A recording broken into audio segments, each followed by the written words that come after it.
Welcome back to Digital Cheesecake. Make sure you hit follow, of course. We're doing this on the fly as quickly as we can because we know there's lots of topics people want to cover. But today we're going to cover the topic of how to make more money with less jobs. Sounds like a catch-22. Do you want to start off, Jack? What do you think? How can we make How more to make money? more money doing less. Difficult, absolutely difficult. But I think one of the main things that springs to mind. So if you're a senior marketeer and you've just been made redundant, 150K salary, something like that, how can you replace that 150K salary for 150K or more? So think about how the market's going at the moment. So a lot of your peers have been made redundant. You've just been made redundant.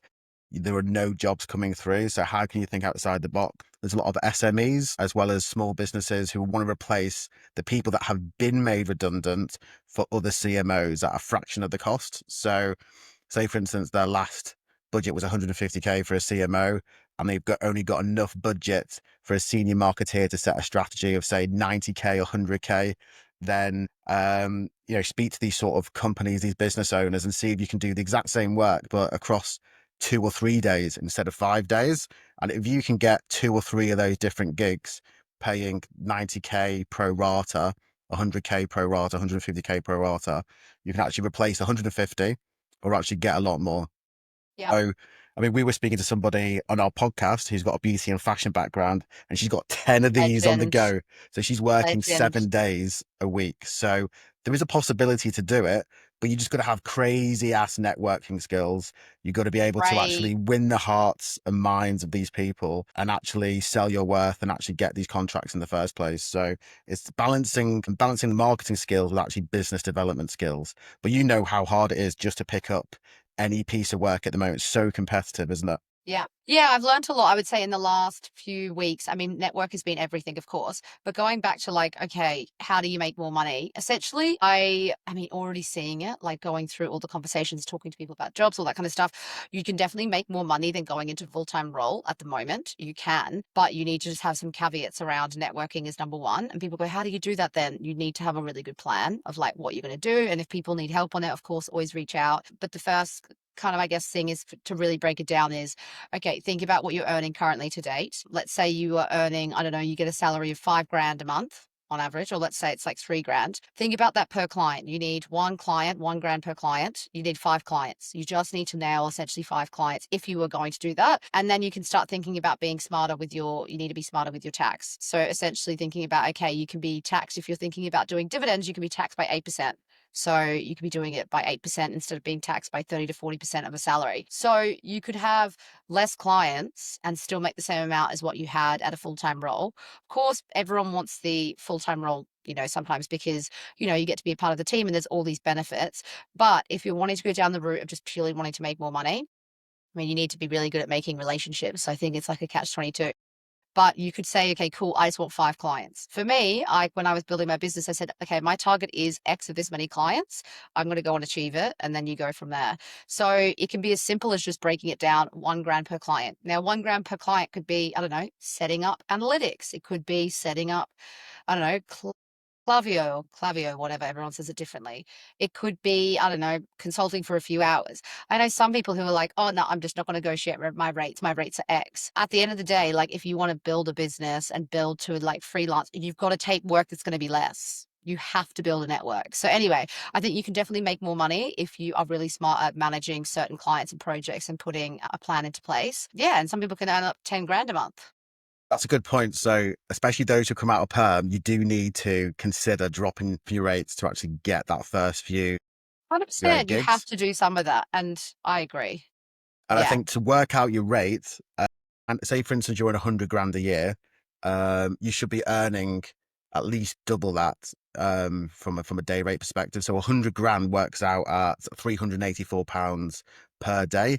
So if you're thinking about going into the Is market, it?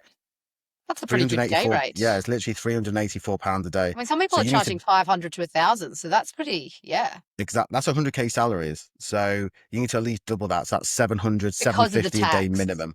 because of Yeah, you're taxed so much, but you're taxed less. So that's actually like quite good. So you can but you made a imagine good people are, point about the dividends. yeah, That's a really good point. So I you're always taxed forget about the less. threshold. What's the threshold for dividends again?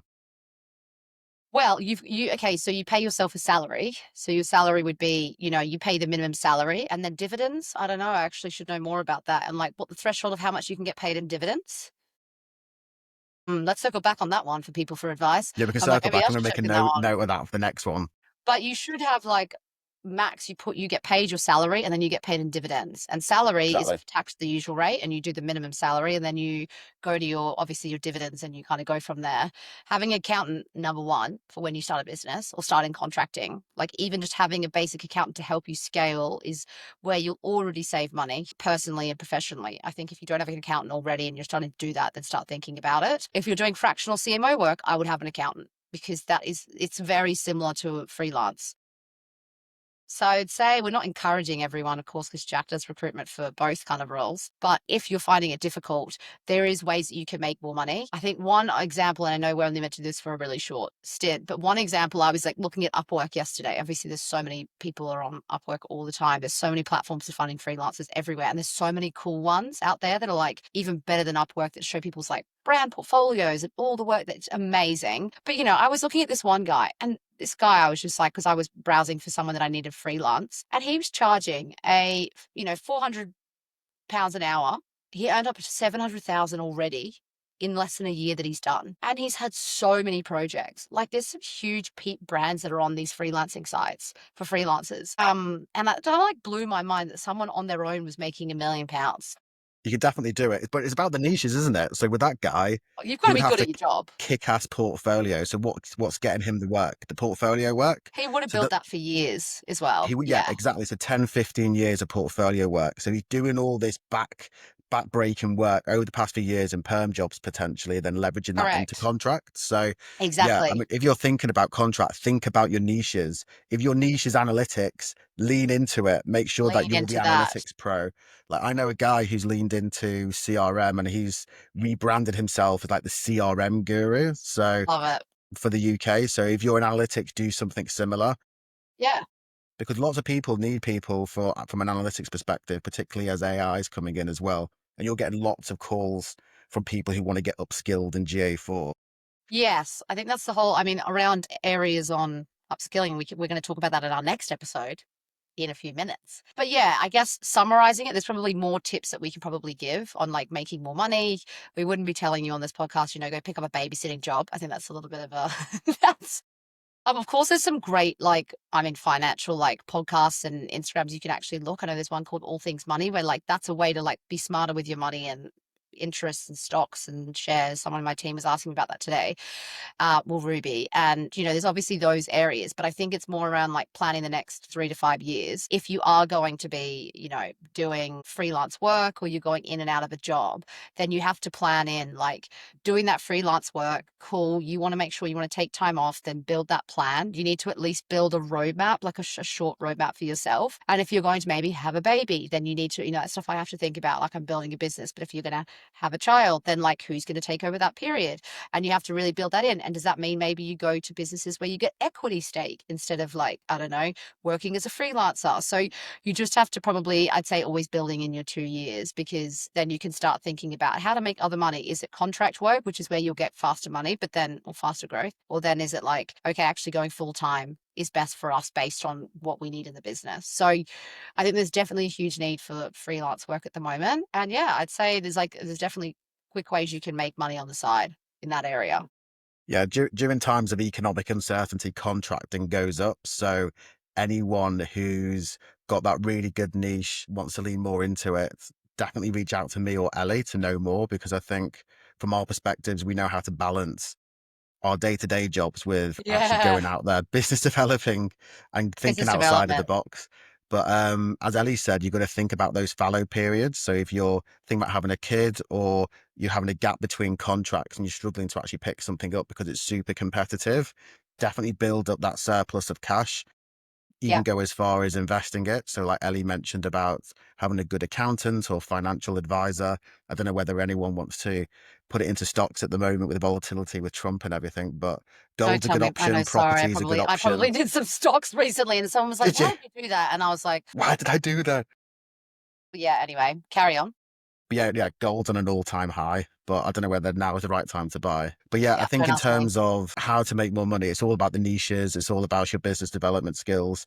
But even if you're listening to this and you're an exec, senior exec or manager, and you're 5, 10 years away from this, you might be thinking, do you know what? I want to be a CMO and just carry on being a CMO for the rest of my life. Or I want to go down the consulting route or build an agency like Ellie. Start leveraging now, start working hard to build your future self. So think outside of the Yeah, 9 to 5. Think yeah. about networking, think about upskilling, think about using Clavio and using the different niches that you can leverage when you're actually become I more think of a consultant. agreed. And I think the purpose of even if you're picking up these contract roles, let's just say, I started my agency business, but my actual, I wanted to build out more is actually, I want to grow into this professional where I want to be advising and giving people advice and being able to grow their businesses. And so then now it's opened up work of fractional CMO work that I do with businesses and advisory business. So like, okay, yes, you might start contracting, but then actually you're building your network. Maybe it opens a new job for you. Maybe you then go into that area. And so it's actually more, stop thinking, I guess, more around it being just a freelance job. It's actually building your network and helping, like,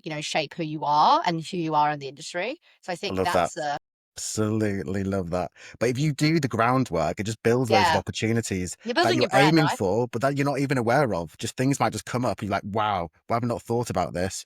This is absolutely fantastic. I want to get paid for it. And then And that's why I think personal branding is like this year. It's all about this whole personal branding. Hence why LinkedIn is so enormous. Is that personal branding as a whole is it's more than like the full-time roles these days, right? It's like your personal brand is so much bigger. we're working on it every single week at the moment, isn't it? It's literally a job in itself. It So, is a job. It but is. because how But it's noisy helping LinkedIn business.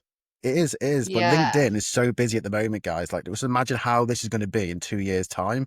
So, if you're thinking about contracting in the future, you've got to start thinking about it now. Personal branding, setting out your relationships, building relationships, going out for coffees with people, getting all that groundwork in If now. that sounds stressful, Otherwise, reach out. Yeah, we can otherwise, help. Yeah, we can help.